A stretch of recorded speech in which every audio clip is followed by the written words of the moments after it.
We're back. How are you? Long kisses to the family. Let's get started. I'm so grateful to be back talking with you guys. Last time you saw me, I was with Berleezy. Oh, I'm still with Berleezy. He's right there. Yes, he ain't going nowhere. Oh. Those who with the church know this sound. That's like at the end of the song. Yes, yes. Maybe at the end of the song. That's how we're gonna get today. I'm not beating that tambourine today. I'm sorry. I got a headache. Okay, so let's dive into it because we have some important stuff to talk about. And I'm gonna get the last one. There's a lot. I'm not gonna expound on like everything, but we're gonna talk a little bit. I'm not gonna rush.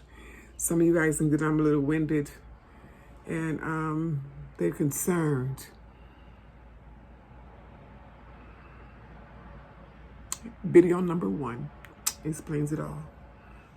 So I'm good though. As long as I'm breathing, God is good. So let's start out with someone that I really want to look at because T. Jones, but your mom dying. Your mom passed away of cancer, and you were scared. You're feeling guilty because you weren't there in the last moments, and you have died because my mom was extremely devout, and yet she died in such a painful way. How do I present this on the altar, and how can I address these feelings? My sister passed away of cancer, and you talk about a woman that was in the church. She sang in the church. She has a beautiful voice. Her husband was an elder. She lived on the pew. Yeah, on the pew. She lived on the pew. But God took her. You know, we can't question God, and that's what we were taught. That's what the Bible tells us. You know, that God does what He wants to do. What you can do though is don't allow the devil to give you this hypochondriatic fear.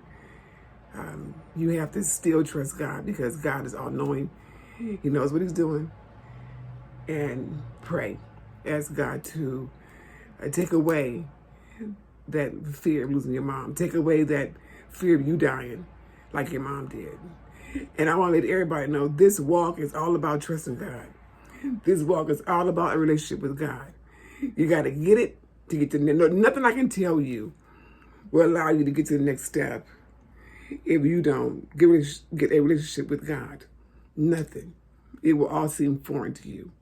So we first need to get a relationship with God, and then you can go lay that on the altar and know that God hears you, and He's going to take away that anxiety that you have about losing your mom. I hope that helps you. Pray. I'm praying for you. Of course, like I said, everything goes inside this black book. Every time I finish your prayer requests, your concerns, it goes inside the Bible. And Granny Easy takes them to church. When she goes, she's going to take them to church. But right now, she prays in her home with all her prayer partners. And they're praying over us. It's a good thing you guys joined in with this. It's not no coincidence. You know, I don't believe in coincidence. I believe in divine things happen because God ordained them. And because you're here, you're blessed because you're getting prayer, okay? Mama Easy, how do I stay consistent with reading the Bible? You do it for a while, then you fall off. Let me tell you how I started reading the Bible. I started reading about people. I love to read about Moses. You have Moses, you have Job, you have David, you have Joseph. These are people you can start reading about so that you get to know the miracles that God did, and also you get to know about the people that you hear folks preaching about. You won't be so, well, who are they talking about? Who is Joseph? You know who Joseph is. Start reading about people. Somebody want to ask for prayer. Sometimes you feel lost and afraid. I got you. We're going to pray for you. You're in the Bible. You're going in the Bible. We're going to pray for you. You love God, and I'm going to dedicate my life to Him, but I don't know if I'm truly ready. Okay? And I'm scared that by the time I am ready, something will happen. Oh, for real. and it'll be too late. Exactly right. All you said was true. So you got to get together now. Ain't no timing on when you should do this. You need to do that now. Let me tell you when you guys are younger. Let me tell you when I was younger. I had this thing I would say to myself, Lord, if something happened to me, right in the nick of time, I'm going to say, forgive me for my sins, and I'm going to go to heaven. I always thought I might have that little edge in there. Forgive me for my sins. It don't happen like that. Everybody don't get that luxury to die that death where they say, okay, Regina, you're dying, and you're going to be dead in 5 minutes. And you can say, oh my, Lord, forgive me for my sins. And close your eyes and go into glory. Don't happen like that. Car hit you in the middle of you going, you gone. And hell is real. And we're going to talk about that next time. Some stuff on hell. Hell is real. Some more prayer. Can you pray for me to have full faith in God, become a new creature, and find some Christian friends? Oh, I want y'all to stop putting in your comments where you live. We're going to pray for you. You're going in the Bible. You're going in the Bible for some Christian friends and you to have full faith. Pray for your faith. Lord, increase her faith. In the name of Jesus right now. Pray for me to be more consistent and giving me new ideas, exposures, and clientele for my baking business. High five. Good. Okay. Psalms 37:4, I'm going to get to you. Because the Bible says he'll give us the desires of our heart, but we got to delight ourselves in him. That means you got to start working on getting to know God better. Once you put that in God's hands, so I'm going to give that to you. That concern, that ideal, that business, I'm going to give that to you. And in the meanwhile, you taking care of that, I'm going to get this mind in preparation to get to know you better. How's that? Get your relationship started with God. Been through that, did that. Ask God for a lot of things.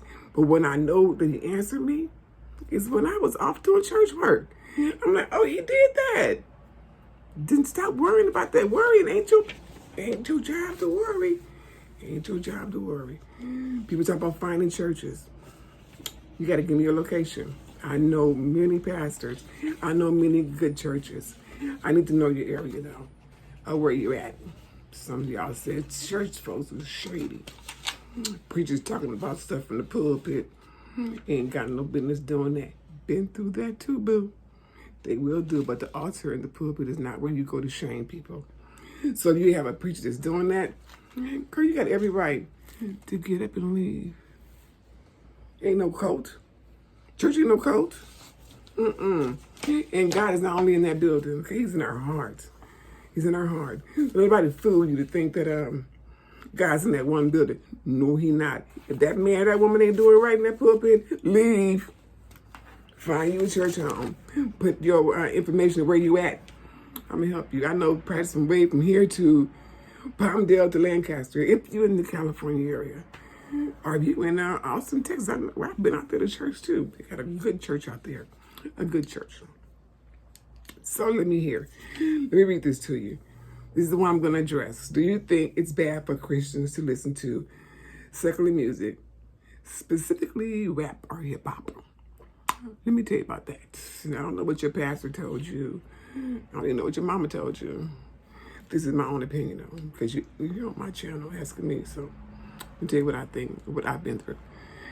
In my earlier years of getting to the coming to the knowledge of God, I didn't focus on what I did before.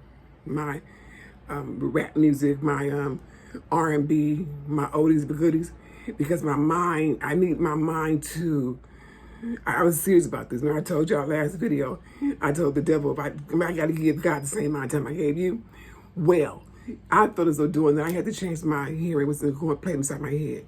I need to hear somebody encouraging me about my God. So I stopped listening to that secular music. And because you said secular music, lets me know that you in church. Gave up on that one. So I gave up on that. And I wanted to put stuff in my ear that was talking about my God. And that's what I did. I enjoy gospel. They got some bad gospel music out there, but you got to in tune your ear to hear it. I'll put that on the channel too next time. So, is it bad? If I hear a song that's an oldie or goodies or R&B, it does not change my feeling about God. When you're young in your faith and you hear a song that is R&B or hip hop, it reminds you when you used to back it up. Or reminds you when your hands was all that. It ain't time for you to listen to R&B yet, boo. You need to go back to your gospel, your Christian music. That don't take me there. It don't take me there. If I hear a song about falling in love with, baby, baby, falling in love again. I like this song. It don't take me away from God, though. I'm cool with it. I listen to it, turn the station when I'm done. But my request, my preference is you telling me about my God in my ear. So that's what I say to you about that. I hope this helps somebody. And I hope it was not so fast that y'all didn't hear what I was saying. Because I noticed I talk too fast. So, with this, we say goodbye. And we'll see you in the next video. Peace.